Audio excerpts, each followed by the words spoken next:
S B ഐയുടെ QR code scan ചെയ്തപ്പോൾ എൻ്റെ 10,000 രൂപ പോയി. ഈ 10,000 രൂപ എങ്ങനെ ഞാൻ തിരിച്ചെടുത്തു എന്ന് നോക്കാം. ഒരു അത്യാവശ്യത്തിന് വേണ്ടിയിട്ട് ഈ മാസം ഓഗസ്റ്റ് 13 രാത്രി 2 മണിക്ക് എസ് ബി ഐയുടെ ATM മെഷീനിൽ QR ക്യാഷ് എന്ന് പറഞ്ഞൊരു പുതിയ ടെക്നോളജി വന്നിട്ടുണ്ട്.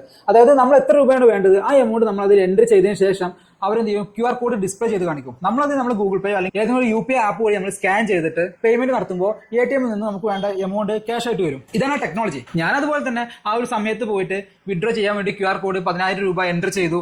QR കോഡ് അവർ ഡിസ്പ്ലേയിൽ കാണിച്ചു. ഞാൻ ഗൂഗിൾ പേയിലൂടെ സ്കാൻ ചെയ്തു. എന്റെ അക്കൗണ്ടിൽ നിന്നും പൈസ പോയി, പക്ഷേ എനിക്ക് ക്യാഷ് കിട്ടിയില്ല. അപ്പൊ ഞാൻ എന്ത് ചെയ്തു, ഞാൻ അപ്പോൾ തന്നെ ആ ATM കൗണ്ടറിൽ തന്നെ ഞാൻ അവിടെ കസ്റ്റമർ കെയർ വിളിച്ചു. ഇങ്ങനെ പ്രോബ്ലം ഉണ്ട്, എനിക്ക് ക്യാഷ് കിട്ടിയിട്ടില്ല എന്ന് പറഞ്ഞിട്ട്. അപ്പൊ കസ്റ്റമർ കെയർ പറഞ്ഞത് എന്താ വെച്ചാൽ, നിങ്ങൾ 5 ദിവസം വെയിറ്റ് ചെയ്യണം. 5 ദിവസം വെയിറ്റ് ചെയ്ത് കഴിഞ്ഞാൽ നിങ്ങൾക്ക് എന്ത് ചെയ്യും, ഈ എത്രയാണ് എമൗണ്ട് പോയത് ആ എമൗണ്ട് ഓട്ടോമാറ്റിക്കലി റീഫണ്ട് വരും. അപ്പോൾ ഞാൻ നിങ്ങൾക്ക് കംപ്ലൈന്റ് ചെയ്യാൻ പറ്റുമോ വെച്ചപ്പോൾ അവർ പറഞ്ഞു അവർക്ക് ഇപ്പോൾ നിലവിൽ കംപ്ലൈന്റ് ഒന്നും ചെയ്യാൻ പറ്റില്ല. എന്തെങ്കിലും ചെയ്യാൻ പറ്റുകയാണെങ്കിൽ ഇത് ബ്രാഞ്ചിന് മാത്രമേ പറ്റുള്ളൂ പറഞ്ഞു. അതായത് ഹോം ബ്രാഞ്ച്. എന്റെ ഹോം ബ്രാഞ്ച് എന്ന് വെച്ചാൽ വളാഞ്ചേരി ബ്രാഞ്ചാണ്. അപ്പോൾ ഞാൻ എന്ത് ചെയ്തു, ഓക്കെ എന്തായാലും പൈസ പോയി. ഞാൻ അടുത്ത ദിവസം ഞാൻ വളാഞ്ചേരി ഹോം ബ്രാഞ്ചിൽ പോയിട്ട് ഈ കംപ്ലൈന്റ് റേസ് ചെയ്യാൻ നോക്കി. പക്ഷെ അവർ ഈ കംപ്ലൈന്റ് എടുക്കുന്നില്ല. അവർ പറയുന്നത് കസ്റ്റമർ കെയർക്ക് മാത്രമേ നിങ്ങൾ കംപ്ലൈന്റ് എടുക്കാൻ പറ്റുള്ളൂ, 5 ദിവസം മിനിമം വെയിറ്റ് ചെയ്യണം. ഓക്കെ, ഞാൻ 5 ദിവസം വെയിറ്റ് ചെയ്തു. കല്യാണമൊക്കെ ആയതുകൊണ്ട് തന്നെ ഞാൻ 9 ദിവസം വരെ വെയിറ്റ് ചെയ്തു. എന്നിട്ട് ഞാൻ വീണ്ടും കസ്റ്റമർ കെയർക്ക് വിളിച്ചിട്ട് സെയിം കംപ്ലൈന്റ് പറഞ്ഞു. അപ്പോൾ അവർ പറയുന്നത് വെച്ചാൽ അവർക്ക് കംപ്ലൈന്റ് റേസ് ചെയ്യാൻ സാധിക്കില്ല, പകരം നിങ്ങളുടെ ഹോം ബ്രാഞ്ചിൽ പോയിട്ട് കംപ്ലൈന്റ് റേസ് ചെയ്യണം. ഹോം ബ്രാഞ്ചിൽ പോയപ്പോൾ അവരെന്ത് പറഞ്ഞു, അവർക്ക് കംപ്ലൈന്റ് റേസ് ചെയ്യാൻ പറ്റില്ല, കസ്റ്റമർ കെയർക്കേ പറ്റുള്ളൂ എന്ന്. അപ്പോൾ ഞാൻ എന്ത് ചെയ്തു, ആ ബ്രാഞ്ചിൽ നിന്ന് തന്നെ ഞാൻ കസ്റ്റമർ കെയർക്ക് വിളിച്ചിട്ട് ഈ പെർട്ടിക്കുലർ സ്റ്റാഫിന് ഞാൻ ഫോൺ കൊടുത്തു. നിങ്ങൾ തമ്മിൽ സംസാരിക്കും, ഇത് ആര് കംപ്ലൈന്റ് എടുക്കണം എന്നുള്ളത്.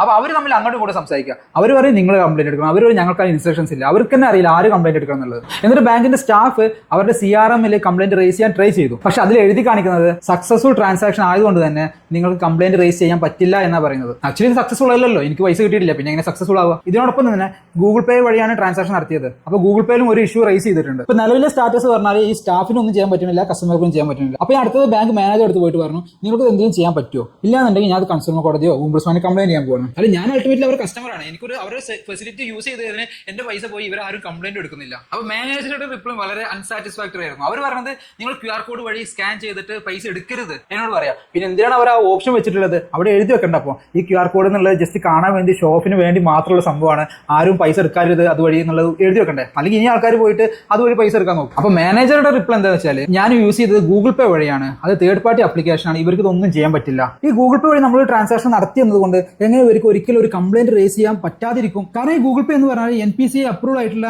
ഒരു UPI പേയ്മെന്റ് സിസ്റ്റം അല്ലേ. അപ്പോൾ ഞാൻ ഇതിനെ പറ്റി ഡീറ്റെയിൽ ഒന്ന് പഠിക്കാൻ തുടങ്ങി, ഇത് എന്താണ് സംഭവം എന്നുള്ളത്. അപ്പോൾ ഒരു ATM റിലേറ്റഡ് ആയിട്ടുള്ള, അതായത് ATM മെഷീൻ റിലേറ്റഡ് ആയിട്ടുള്ള എന്തെങ്കിലും ഒരു ഇഷ്യൂ നമ്മൾ കംപ്ലൈന്റ് റേസ് ചെയ്തതിന് ശേഷം 5 ദിവസത്തിനുള്ളിൽ സോൾവ് ആയില്ല എന്നുണ്ടെങ്കിൽ പെർ ഡേ 100 rupees നമുക്ക് പേയ്മെന്റ് തരണം, അതായത് കോമ്പൻസേഷൻ ആയിട്ട് തരണം. അതുകൊണ്ടാണോ എന്നറിയില്ല ഇവർ കംപ്ലൈന്റ് എടുക്കാത്തത്. അതായത് ഈ 5 days from the date of the complaint ആണ്. അപ്പോൾ എനിക്കൊരു പോസിറ്റീവ് ആയിട്ട് റെസ്പോൺസ് ഈ ബാങ്കിന്റെ സൈഡിൽ നിന്നോ കസ്റ്റമർ കെയർ സൈഡിൽ ഒന്നും കിട്ടില്ല. അപ്പോൾ അടുത്ത നമ്മുടെ ഓപ്ഷൻ എന്താ വെച്ചാൽ കൺസ്യൂമർ കോടതി, അതുപോലെ തന്നെ ഓംബുഡ്സ്മാൻ. ഞാൻ ഓഫീസിൽ എത്തിയതിനു ശേഷം ഫസ്റ്റ് ആയിട്ട് ഇവർക്ക് 2 പേർക്ക് കംപ്ലൈന്റ് കൊടുത്തു. നെക്സ്റ്റ് ഡേ തന്നെ എന്റെ അക്കൗണ്ടിൽ റിവേഴ്സ് ചെയ്ത എമൗണ്ട്. ഇവരുടെ ഇങ്ങനെ ഒരു ടെക്നിക്കൽ ഗ്ലിച്ച് കാരണം നമ്മുടെ ഫണ്ട് ഇത്രത്തോളം ദിവസം ലോക്കായിരിക്കണം. സപ്പോസ് ബാങ്കിൽ നിന്ന് ഒരു റിപ്ലൈ നമുക്ക് കിട്ടിയത് അവർക്കൊന്നും ചെയ്യാൻ പറ്റില്ല എന്ന് പറഞ്ഞു, കസ്റ്റമർ കെയറും പറഞ്ഞു അവർക്കൊന്നും ചെയ്യാൻ പറ്റില്ല എന്നുള്ളത്. ഇത് കേട്ടിട്ട് ഞാൻ ഇരിക്കുകയാണെന്ന് ആ പൈസ പോകുന്ന എനിക്ക് തോന്നുന്നത്.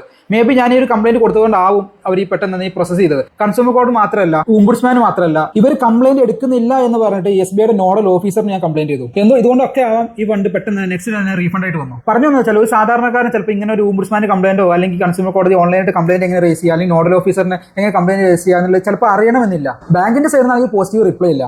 അപ്പോൾ എനിക്ക് വേറെ പലരും അറിയാം ഇങ്ങനെ ചെയ്തിട്ട് പൈസ പോയ ആൾക്കാരെ. ഇൻ കേസ് നിങ്ങളുടെ പേയ്മെന്റ് ഇങ്ങനെ പോയിട്ടുണ്ട് എന്നുണ്ടെങ്കിൽ നിങ്ങൾ എന്ത് ചെയ്യണമെന്ന് വെച്ചാൽ, ഫസ്റ്റ് സ്റ്റെപ്പ് ആ റെസ്പെക്റ്റീവ് ആപ്ലിക്കേഷനിൽ തന്നെ നിങ്ങൾ കംപ്ലൈന്റ് രജിസ്റ്റർ ചെയ്യാനുള്ള ഒരു ഓപ്ഷൻ ഉണ്ട്. അതിന് പുറമെ ഇവിടെ കസ്റ്റമർ കെയർക്ക് വിളിക്കുക, പ്രത്യേകിച്ച് കാര്യമൊന്നും ഉണ്ടാകാൻ പോകുന്നില്ല, ബ്രാഞ്ചിൽ കംപ്ലൈന്റ് ചെയ്യാം. ഒരു തരത്തിലുള്ള റെസ്പോൺസ് കിട്ടുന്നില്ല, ഒരു പോസിറ്റീവ് റെസ്പോൺസ് കിട്ടുന്നില്ല, അവർ പറഞ്ഞ ഡേറ്റിന്റെ ഉള്ളിൽ ഫണ്ട് റീഫണ്ട് വന്നിട്ടില്ല എന്നുണ്ടെങ്കിൽ നെക്സ്റ്റ് സ്റ്റെപ്പ് നിർബന്ധമായിട്ടും അവരുടെ നോഡൽ ഓഫീസിന് കംപ്ലൈന്റ് ചെയ്യുക. കൺസ്യൂമർ കോഡ് ഉണ്ട്, കൺസ്യൂമർ റിട്രസൽ ഫോറം, അതിൽ കംപ്ലൈന്റ് ചെയ്യുക. ഓംബുഡ്സ്മാന് കംപ്ലൈന്റ് ചെയ്യുക. നിങ്ങൾ പോയ പൈസ ഓട്ടോമാറ്റിക്കലി റീഫണ്ട് വരും. ഇതുപോലെ ഇൻഫോർമേറ്റീവ് വീഡിയോസ് കൊണ്ട് എന്നെ ഫോളോ ചെയ്യും. Thanks for watching my video. It's me, Faiz Muhammad.